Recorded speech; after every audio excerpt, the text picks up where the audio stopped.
আসসালামু আলাইকুম ভাই বোনেরা, দেশ বিদেশ যেখান থেকে দেখতেছি আমার সালাম নেবেন। আমার ভয়েসটা হয়তো একটু ভারবার শোনা যেতে পারে। আমার প্রচণ্ড সর্দি, আজ কয়েকটা দিন হলে এই জন্য ভয়েসটা এরকম লাগতেছে। হয়তো কালকে মাছ নিয়ে চলে, সেখান থেকে আজকে বড় মাছটা রান্না করতেছি। সাদা মাটা রান্না বান্না, এই যেখানে পেঁয়াজটা লাল লাল করে ভেজে নিচ্ছি।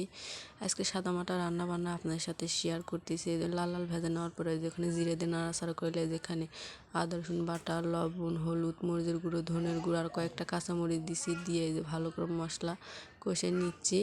সামান্য অল্প একটু পানিও কিন্তু আমি দিয়েছিলাম, সেটা শুকাই গেছে। এই যে কষাই নিচ্ছি, ভালো করে কিন্তু কষাই নিতে হবে।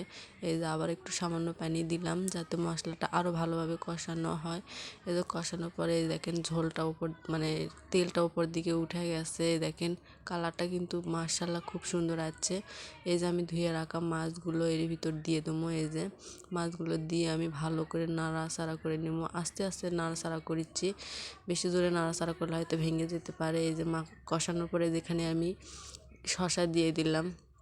আমি প্রথমেই তো বললাম আজকে সাদা মাটা রান্না বান্না করেছি, আলু ছাড়া আমি আজকে রান্না করতেছি। আলু খেতে খেতে আর খেতে মন চাচ্ছে না। এই যে সামান্য একটু ঝোল দিয়ে দিলাম শসা, তারপরে মাছ আরও একটু কষানোর জন্য এই যে ঢাকনা দিয়ে ঢেকে দিলাম।